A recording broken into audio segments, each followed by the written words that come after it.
Hello दोस्तों, कैसे आप सभी। आशा करती हूँ आप सभी अच्छे होंगे। आप लोग देख ही सकते हैं ठंड का मौसम है और मुझे भी ठंड लग चुकी है। तो जब तक ठंड ना लग जाए तब तक लगता ही नहीं कि ठंड का मौसम आ गया है। तो अभी लग रहा है कि ठंड का मौसम है। तो आज मैं आप लोग के लिए एक बढ़िया सी स्टोरी लेके आई हूँ और ये कहानी उन लोगों के लिए है जो छोटी छोटी प्रॉब्लम आने से पीछे हट जाते हैं या हार मान जाते हैं। तो बहुत पुराने समय की बात है। पहले स्कूल तो नहीं हुआ करते थे, लेकिन गुरुकुल थे जहाँ पर बच्चे रहकर पढ़ाई करते थे और जब तक पढ़ाई कंप्लीट ना हो वहाँ से वापस नहीं आते थे। तो ऐसे एक लड़का था भरद्वाज करके, उसको भी गुरुकुल भेज दिया गया था पढ़ने के लिए। तो वो धीरे धीरे अपने साथियों के साथ मिलने लगा, घुलने लगा, लेकिन वो पढ़ाई में बहुत ज़्यादा कमज़ोर था।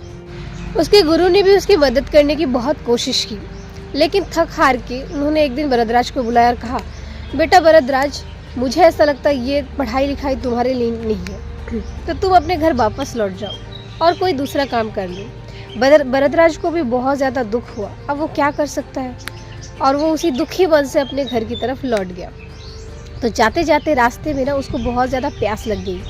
तो उसने एक दूर ही कुआं देखा और वहाँ पे कुछ औरतें पानी निकाल रही थी।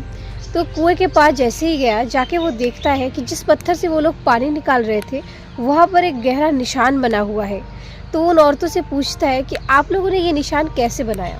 तो औरतें बोलती है, बेटा ये निशान हमने नहीं बनाया है, हम तो इस रस्सी से पानी को निकालते हैं और इस कोमल से रस्सी के आने जाने से इस पत्थर पर गहरा निशान बन गया है।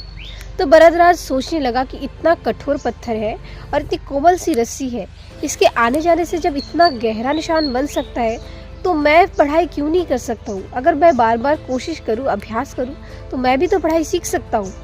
तो उसने वहीं पर दृढ़ निश्चय कर लिया, ठान लिया कि मैं भी पढ़ाई सीख कर ही रहूँगा। और वहीं से वो वापस गुरुकुल लौट गया। जाके उसने अपने गुरु को समझाया, उनसे मिन्नती की कि गुरुजी आप मुझे एक मौका दे दीजिए, अब की बार मैं इतना मेहनत करूँगा और पढ़ाई सीख कर ही रहूँगा। और सच में वो इस बार कड़ी मेहनत करने लगा, दिन रात एक कर दिया, अभ्यास करने लगा। और जब उसके गुरु ने ये सब देखा तो उन्होंने भी उसका बहुत ज़्यादा सहयोग किया, हेल्प किया। और कुछ ही सालों के बाद वही मंदबुद्धि बालक संस्कृत व्याकरण का एक महान विद्वान बन गया। उन्होंने लघु सिद्धांत कौमुदी, उसके बाद सार सिद्धांत कौमुदी और मध्य सिद्धांत कौमुदी और भी चीज़ों की रचना की। तो अभ्यास की शक्ति का क्या ही कहना है, इनसे आप अपने सारे सपनों को पूरा कर सकते हो, चाहे वो कोई भी क्षेत्र हो, चाहे खेल हो या पढ़ाई हो या चाहे कोई और भी हो। अगर आप रेगुलर प्रैक्टिस कर रहे हो, अभ्यास कर रहे हो, तो आपको सक्सेस होने से कोई भी नहीं रोक सकता है। अगर उस दिन भरद्वाज सच में वापस घर लौट आता तो कहीं वो कभी भी विद्वान बन ही नहीं पाता। आज तो वो हमारे बीच में नहीं है, लेकिन फिर भी हम उनकी कहानी सुनकर कुछ उनसे मोटिवेशन लेते हैं, तो सिर्फ और सिर्फ उनकी वो अभ्यास और दृढ़ निश्चय की वजह से है।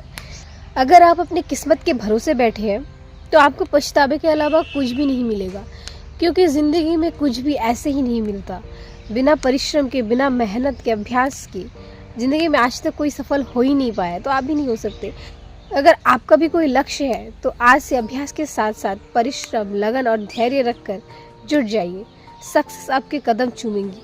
अगर आपको इस स्टोरी से ज़रा सी भी मोटिवेशन मिली है तो मेरे इस वीडियो को ज़रूर लाइक करें। Thank you, bye bye.